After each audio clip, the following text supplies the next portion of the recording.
जय श्री कृष्ण आप सभी को।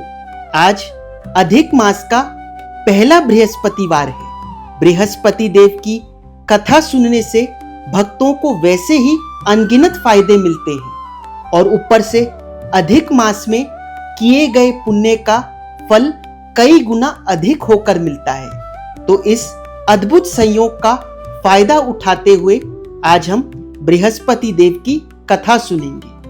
बोलिए गणेश जी महाराज की जय। बोलिए बृहस्पति देव भगवान की जय।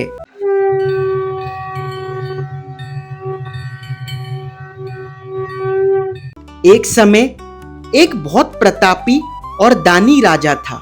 वह नित्य गरीबों और ब्राह्मणों की सहायता करता था। यह बात उसकी रानी को अच्छी नहीं लगती थी। वह न तो गरीबों को दान देती न ही भगवान का पूजन करती थी और राजा को भी दान देने से मना करती थी। एक दिन राजा शिकार खेलने वन को गए हुए थे। उसी समय बृहस्पति देव साधु के रूप में भिक्षा के लिए द्वार पर आए और भिक्षा मांगी। रानी ने भिक्षा देने से इनकार कर दिया और कहा कि हे साधु महाराज, मैं तो दान पुण्य से तंग आ गई हूँ। मेरे पति सारा धन लुटाते रहते हैं। मेरी इच्छा है कि हमारा सारा धन नष्ट हो जाए। साधु ने कहा, देवी तुम तो बड़ी विचित्र हो। धन वैभव तो सभी चाहते हैं। यदि तुम्हारे पास अधिक धन है तो भूखों को भोजन कराओ, प्यासों के लिए प्याऊ बनवाओ, धर्मशालाएं बनवाओ। जो निर्धन अपनी कुंवारी कन्याओं का विवाह नहीं कर सकते उनका विवाह करवाओ। ऐसे और कई काम हैं जिनको करने से तुम्हारे कुल का यश लोक परलोक में फैलेगा। परंतु रानी पर उपदेश का कोई प्रभाव न पड़ा। वह बोली, महाराज आप मुझे कुछ ना समझाएं। मैं ऐसा धन नहीं चाहती जो हर जगह बांटती फिरूं। साधु ने उत्तर दिया, यदि तुम्हारी ऐसी ही इच्छा है तो तथास्तु। तुम ऐसा करना कि बृहस्पतिवार के दिन घर को गोबर से लीपना, अपने केशों को धोना, राजा को हजामत करवाने की कहना, भट्टी चढ़ाकर कपड़े धोना। ऐसा करने से तुम्हारा सारा धन नष्ट हो जाएगा। यह कहकर साधु महाराज वहां से अंतर ध्यान हो गए।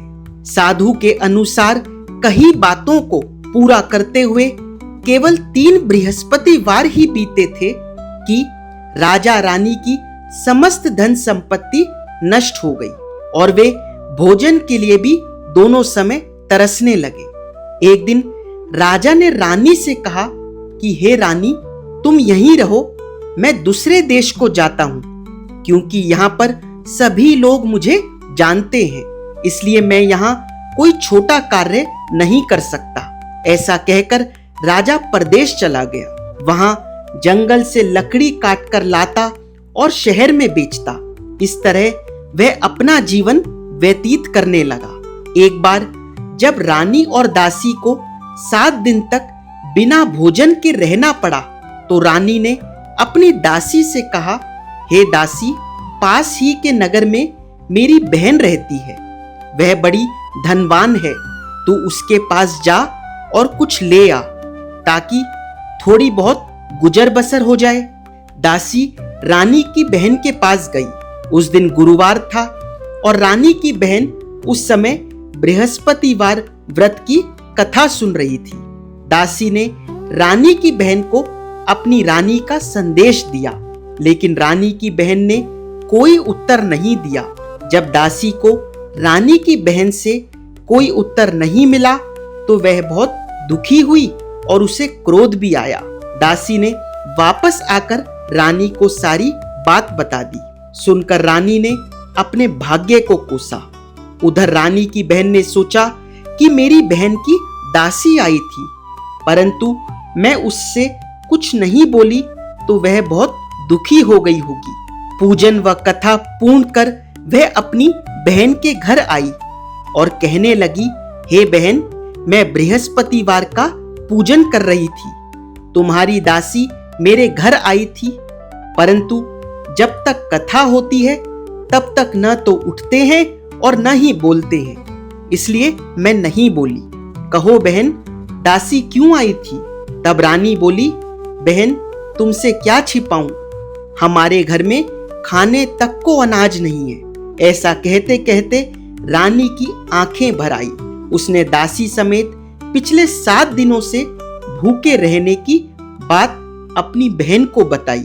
रानी की बहन बोली, सुनो बहन, भगवान बृहस्पति देव सबकी मनोकामना पूर्ण करते हैं। देखो, शायद तुम्हारे घर में भी अनाज रखा हो। पहले तो रानी को विश्वास नहीं हुआ, पर बहन के आग्रह करने पर उसने अपनी दासी को अंदर भेजा तो उसे सचमुच अनाज से भरा एक घड़ा मिला। यह देखकर दासी को बड़ी हैरानी हुई। दासी रानी से कहने लगी, हे रानी, जब हमें भोजन नहीं मिलता था तो हम व्रत ही तो करते थे, इसलिए क्यों ना इनसे व्रत और कथा की विधि पूछ ली जाए, ताकि हम भी व्रत और कथा किया करेंगे। तब रानी ने अपनी बहन से बृहस्पतिवार के व्रत की पूरी विधि के बारे में पूछा। उसकी बहन ने बताया कि बृहस्पतिवार के व्रत के दिन चने की दाल और मुनक्का से विष्णु भगवान का केले की जड़ में पूजन कर घी का दीपक जलाएं, कथा सुनकर पीला भोजन ही करें, इससे बृहस्पति देव प्रसन्न होते हैं। इस तरह व्रत और पूजन विधि बताकर रानी की बहन अपने घर को लौट गई। 7 दिन के बाद जब गुरुवार आया तो रानी और दासी ने व्रत रखा। दासी घुड़साल में जाकर चना और गुड़ ले आई, फिर उनसे केले की जड़ में विष्णु भगवान का पूजन किया। अब पीला भोजन कहां से आए, इस बात को लेकर दोनों बहुत चिंतित थे, क्योंकि उन्होंने सच्ची श्रद्धा से व्रत रखा था।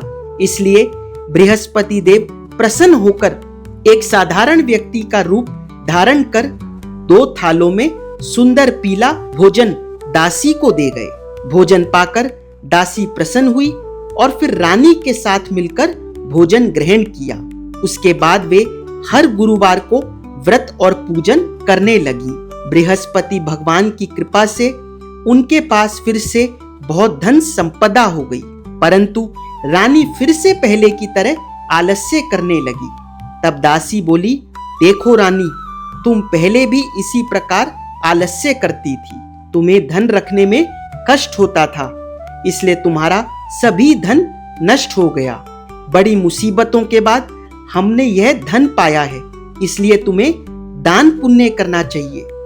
भूखे मनुष्यों को भोजन कराना चाहिए और धन को शुभ कार्यों में खर्च करना चाहिए, जिससे तुम्हारे कुल का यश बढ़ेगा, स्वर्ग की प्राप्ति होगी और पितृ प्रसन्न होंगे।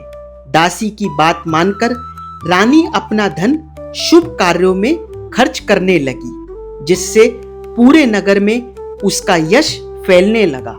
एक दिन राजा दुखी होकर जंगल में एक पेड़ के नीचे बैठा था। वह अपनी दशा को याद करके व्याकुल होने लगा। बृहस्पतिवार का दिन था। एकाएक उसने देखा कि वन में एक साधु चले आ रहे हैं। साधु आकर बोले, हे लकड़हारे, इस सुनसान जंगल में तू क्यों चिंता में बैठा है? लकड़हारे ने दोनों हाथ जोड़कर प्रणाम किया और उत्तर दिया, महात्मा जी, आप तो सब कुछ जानते हैं, मैं क्या कहूं। यह कहकर वह राजा रोने लगा और साधु को अपनी आत्मकथा सुनाई। साधु ने कहा, तुम्हारी स्त्री ने बृहस्पति के दिन बृहस्पति भगवान का निरादर किया था, जिससे रुष्ट होकर उन्होंने तुम्हारी यह दशा कर दी। अब तुम मेरे कहने पर चलो तो तुम्हारे सभी कष्ट दूर हो जाएंगे और भगवान पहले से भी अधिक संपत्ति देंगे। तुम बृहस्पति के दिन कथा किया करो। 2 पैसे के चने व मुनक्का लाकर उसका प्रसाद बनाओ और शुद्ध जल के लोटे में गुड़ मिलाकर अमृत तैयार करो। कथा के पश्चात अपने परिवार और सुनने वाले प्रेमियों में अमृत व प्रसाद बांटकर स्वयं भी ग्रहण करो। ऐसा करने से भगवान तुम्हारी सभी मनोकामनाएं पूरी करेंगे। साधु के ऐसे वचन सुनकर लकड़हारा बोला, हे प्रभु, मुझे लकड़ी बेचकर इतना पैसा नहीं मिलता जिससे भोजन के उपरांत कुछ बचा सकूं। मैंने रात्रि में अपनी स्त्री को व्याकुल देखा है। मेरे पास कुछ भी नहीं जिससे मैं उसकी खबर मंगा सकूं। साधु ने कहा, हे लकड़हारे, तुम किसी भी बात की चिंता मत करो। बृहस्पति के दिन तुम रोजाना की तरह लकड़ियां लेकर शहर को जाओ। तुमको रोज से दुगना धन प्राप्त होगा, जिससे तुम भोजन भी कर सकोगे और बृहस्पति देव की पूजा का सामान भी आ जाएगा। मैं तुम्हें बृहस्पति देव की कथा सुनाता हूँ। प्राचीन काल में एक ब्राह्मण रहता था। वह बहुत निर्धन था। उसकी स्त्री बहुत मलिनता के साथ रहती थी। वह न तो प्रतिदिन स्नान करती और न ही किसी देवता का पूजन करती थी। इससे ब्राह्मण देवता बड़े दुखी थे। कुछ समय पश्चात ब्राह्मण के घर एक सुंदर कन्या पैदा हुई। कन्या बड़ी होने पर प्रातः स्नान करके विष्णु भगवान का जाप व बृहस्पतिवार का पूजन एवं व्रत करने लगी। अपने पूजन पाठ को समाप्त करके पाठशाला जाती तो अपनी मुट्ठी में जौ भर के ले जाती और पाठशाला के मार्ग में डालती जाती। तब ये जौ सोने के हो जाते और स्कूल से लौटते समय वह उनको बीनकर घर ले आती। एक दिन वह बालिका सूप में उन सोने के जौ को फटक कर साफ कर रही थी तो उसके पिता ने देखा और कहा, हे बेटी, सोने के जौ के लिए सोने का सूप भी होना चाहिए। दूसरे दिन बृहस्पतिवार था। इस दिन कन्या ने व्रत रखा और बृहस्पति देव से प्रार्थना करके कहा कि मैंने आपकी पूजा सच्चे मन से की है तो मेरे लिए सोने का सूप भी दे दो। बृहस्पति देव ने उसकी प्रार्थना स्वीकार कर ली। रोजाना की तरह वह कन्या जौ फैलाती हुई जाने लगी। जब लौटकर जौ बीन रही थी तो बृहस्पति देव की कृपा से उसे मार्ग में सोने का सूप भी मिल गया। एक दिन की बात है, वह कन्या सोने के सूप में जौ साफ कर रही थी। उस समय उस नगर का राजपुत्र वहां से होकर निकला। वह कन्या के रूप और कार्य को देखकर मोहित हो गया और जाकर अपने पिता से कहा कि मैं उस लड़की से विवाह करना चाहता हूँ जो सोने के सूप में जौ साफ कर रही थी। यह सुनकर राजा बोला कि मैं उसके साथ तेरा विवाह अवश्य ही करवा दूंगा। राजकुमार ने उस लड़की के घर का पता बतलाया। तब मंत्री उस कन्या के घर गए और ब्राह्मण देवता को सभी हाल बताया। ब्राह्मण देवता राजपुत्र के साथ अपनी कन्या का विवाह करने के लिए तैयार हो गए और विधि विधान से उस कन्या का विवाह हो गया। कन्या के विदा होने के बाद ब्राह्मण देवता के घर में गरीबी का निवास हो गया। अब उन्हें भोजन के लिए अन्न भी बड़ी मुश्किल से मिलता था। एक दिन दुखी होकर ब्राह्मण देवता अपनी बेटी के पास गए। बेटी ने पिता की दुखी अवस्था को देखा और अपनी माँ का हाल पूछा। तब ब्राह्मण ने सभी हाल बताया। बेटी ने बहुत सा धन देकर अपने पिता को विदा किया। इस तरह ब्राह्मण का कुछ समय तो सुखपूर्वक व्यतीत हो गया, लेकिन कुछ दिन बाद फिर वही हाल हो गया। ब्राह्मण फिर अपनी बेटी के यहाँ गया और सारा हाल कहा तो उसकी बेटी बोली, पिताजी, आप माँ को मेरे पास ले आओ। मैं उन्हें बृहस्पति देव की व्रत व पूजन विधि बता दूंगी, जिसे श्रद्धा पूर्वक करने से आपकी गरीबी दूर हो जाएगी। वह ब्राह्मण अपनी स्त्री को साथ लेकर बेटी के ससुराल पहुंचा। तब बेटी अपनी माँ को समझाने लगी, माँ, तुम प्रातः काल प्रथम स्नान आदि करके विष्णु भगवान का पूजन करना। परंतु माँ ने उसकी एक भी बात का ध्यान नहीं लगाया और प्रातः काल उठकर अपनी बेटी के बच्चों की झूठन को खा लिया। इससे उसकी बेटी को बहुत गुस्सा आया और उस रात उसने अपनी माँ को कोठरी में ही बंद कर दिया। अगले दिन सुबह उसने अपनी माँ को बाहर निकाला और स्नान आदि करा के पाठ करवाया तो उसकी माँ की बुद्धि ठीक हो गई और वह प्रत्येक बृहस्पतिवार को व्रत रखने लगी। इस पूजन व व्रत के प्रभाव से उसके माता पिता बहुत ही धनवान होकर बृहस्पति देव के प्रभाव से इस लोक के सभी सुख भोगकर स्वर्ग को प्राप्त हुए। इस तरह कहानी कहकर साधु देवता वहां से अंतर्ध्यान हो गए। 4 दिन बाद बृहस्पतिवार का दिन आया। लकड़हारा जंगल से लकड़ी काटकर शहर में बेचने गया। उसे उस दिन अन्य दिनों से दुगना दाम मिला। लकड़हारे ने चना गुड़ आदि लेकर गुरुवार का व्रत व पूजन किया। जब दोबारा गुरुवार का दिन आया तो वह बृहस्पतिवार का पूजन और व्रत करना भूल गया।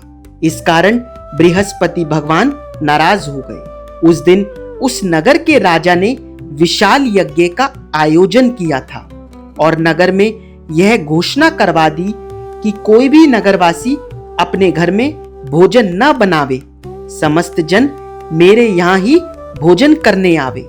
उस दिन लकड़हारा कुछ देर से पहुंचा तो राजा उसको अपने साथ महल में ले गए और अपने कक्ष में भोजन कराने लगे। तभी उस समय रानी भी वहां आ गई और उसने देखा जिस खूंटी पर उसका हार लटका हुआ था वह वहां पर नहीं है।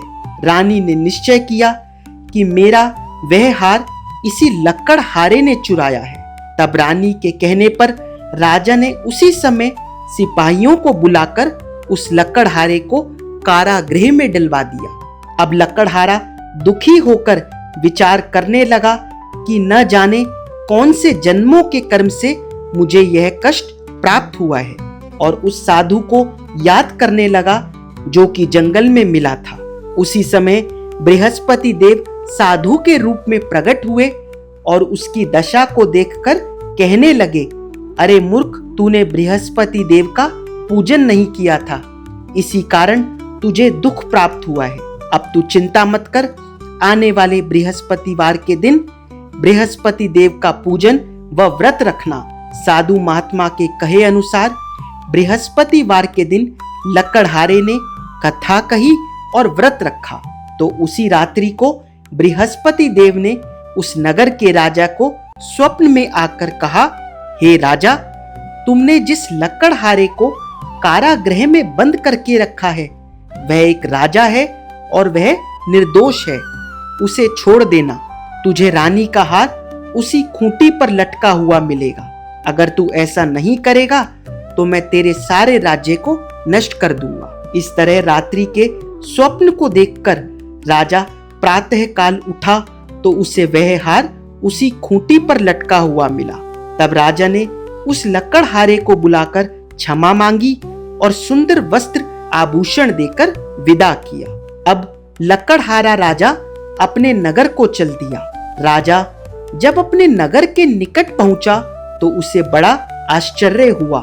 नगर में पहले से अधिक बाग, तालाब, मंदिर, कुएं तथा धर्मशालाएं आदि बनी हुई नजर आ रही थी। राजा ने जब पूछा कि यह सब किसने बनवाए हैं तो नगर के लोग कहने लगे, यह सब रानी और दासी ने बनवाए हैं। राजा ने महल पहुंचकर रानी से पूछा कि यह धन तुम्हें कैसे प्राप्त हुआ। तब रानी ने बताया कि हमें यह सब धन बृहस्पति देव के इस व्रत के प्रभाव से प्राप्त हुआ है। तब राजा ने निश्चय किया कि हर गुरुवार को तो सभी बृहस्पति देव का पूजन करते हैं, परंतु मैं प्रतिदिन दिन में 3 बार बृहस्पति देव की कथा कहूंगा तथा रोज व्रत किया करूंगा। अब हर समय राजा के दुपट्टे में चने की दाल बंधी रहती तथा दिन में 3 बार कथा कहता। एक रोज राजा ने विचार किया कि चलो अपनी बहन के यहाँ हो आवे। इस तरह निश्चय कर राजा घोड़े पर सवार हो अपनी बहन के यहाँ जाने को निकल गया। मार्ग में उसने देखा कि कुछ आदमी एक अर्थी को लिए जा रहे हैं। उन्हें रोककर राजा कहने लगा, अरे भाइयों, मेरी बृहस्पति देव की कथा सुन लो। तो वे बोले, लो, हमारा तो आदमी मर गया और इसको अपनी कथा की पड़ी है। परंतु कुछ आदमी बोले, अच्छा कहो, हम तुम्हारी कथा सुनेंगे। राजा ने दाल निकाली और कथा कहना आरंभ किया। अभी कथा आधी ही हुई थी कि अर्थी पर लेटा हुआ मुर्दा हिलने लगा और कथा समाप्ति पर राम राम कहता हुआ वह मुर्दा उठकर खड़ा हो गया। बोलो बृहस्पति भगवान की जय। आप लोग भी कमेंट सेक्शन में जयकारा लगाइएगा बृहस्पति देव भगवान का। आगे बढ़ते हुए मार्ग में राजा को एक किसान खेत में हल चलाता मिला। राजा ने उसे रोककर कहा, अरे भैया, तुम मेरी बृहस्पतिवार की कथा सुन लो। किसान बोला, जब तक मैं तेरी कथा सुनूंगा तब तक 4 हरिया जोत लूंगा। तू अपनी कथा किसी और को सुनाना। यह सुनकर राजा आगे चलने लगा। राजा के आगे बढ़ते ही बैल पछाड़ खाकर गिर गए और किसान के पेट में बड़ी जोरों से दर्द होने लगा। उस समय किसान की माँ रोटी लेकर आई। उसने जब यह देखा तो किसान से सब हाल पूछा। अपने बेटे की बात सुनकर वह बुढ़िया दौड़ी दौड़ी उस घुड़सवार राजा के पास गई और उससे बोली कि मैं तेरी कथा सुनूंगी, तू अपनी कथा मेरे खेत में चलकर ही कहना। राजा ने बुढ़िया के खेत पर जाकर कथा कही। कथा सुनने के उपरांत ही बैल खड़े हुए और किसान के पेट का दर्द भी ठीक हो गया। राजा अपनी बहन के घर पहुंचा। बहन ने भाई की खूब मेहमानी की। दूसरे दिन प्रातः काल राजा जगा तो वह देखने लगा कि सब लोग भोजन कर रहे हैं। राजा ने अपनी बहन से कहा, ऐसा कोई है क्या जिसने भोजन ना किया हो और मेरी बृहस्पतिवार की कथा सुन ले? बहन बोली, भैया, यह देश ऐसा ही है। पहले यहाँ लोग भोजन करते हैं, बाद में अन्य काम करते हैं। अगर कोई पड़ोस में हो तो मैं देख कर आती हूँ। कई घर देखने के बाद भी उसे ऐसा व्यक्ति नहीं मिला जिसने भोजन ना किया हो। कुछ दूर और जाने पर वह एक कुम्हार के घर गई जिसका लड़का बीमार था। उसे मालूम हुआ कि कुम्हार के यहाँ 3 दिन से किसी ने भोजन नहीं किया है। रानी ने अपने भाई की कथा सुनने के लिए कुम्हार से कहा तो वह तैयार हो गया। राजा ने कुम्हार के घर जाकर उसके परिवार को बृहस्पतिवार की कथा सुनाई, जिसे सुनकर कुम्हार का लड़का ठीक हो गया। ऐसा होने पर चारों ओर राजा की प्रशंसा होने लगी। एक दिन राजा ने अपनी बहन से कहा कि हे बहन, हम अपने घर को जाएंगे, तुम भी तैयार हो जाओ। राजा की बहन ने अपनी सास से पूछा। सास ने कहा, हाँ चली जा, परंतु अपने लड़कों को मत लेकर जाना, क्योंकि तेरे भाई के कोई औलाद नहीं है। बहन ने राजा से कहा, भैया, मैं तो चलूंगी, पर कोई बालक नहीं जाएगा। तब राजा बोला कि जब कोई बालक ही नहीं चलेगा तब तुम भी क्या करोगी? बड़े दुखी मन से राजा अपने नगर को लौट आया। राजा ने अपनी रानी से कहा, हम निर्वंशी राजा हैं। तब रानी बोली, हे प्रभु, बृहस्पति देव ने हमें सब कुछ दिया है, वह हमें औलाद भी अवश्य देंगे। उसी रात बृहस्पति देव ने राजा को स्वप्न में आकर कहा, हे राजा, उठ, सभी चिंताएं त्याग दे, तेरी रानी गर्भ से है। स्वप्न में बृहस्पति देव की यह बात सुनकर राजा को बड़ी खुशी हुई। 9वें महीने में रानी के गर्भ से एक सुंदर पुत्र पैदा हुआ। सच्ची भावना से राजा और रानी ने उनकी कथा का गुणगान किया तो उनकी सभी मनोकामनाएं पूरी हुई। जो सच्ची श्रद्धा से बृहस्पतिवार का पूजन करता है, दूसरों को कथा पढ़कर सुनाता है या सुनता है, तो बृहस्पति देव उसकी सभी मनोकामनाएं पूर्ण करते हैं, सदैव उसकी रक्षा करते हैं। कथा सुनने के बाद प्रसाद बांटना चाहिए एवं स्वयं को भी ग्रहण करना चाहिए। हृदय से उनका मनन करते हुए जयकारा बोलना चाहिए। बोलो बृहस्पति देव भगवान की जय। श्रोताओं, हम लोग इस चैनल पर पुरुषोत्तम मास का पावन महात्म्य भी पढ़ रहे हैं। अधिक मास का महात्म्य अत्यंत फलदायक माना जाता है। बहुत से लोग पहले से ही इसका फायदा उठा रहे हैं।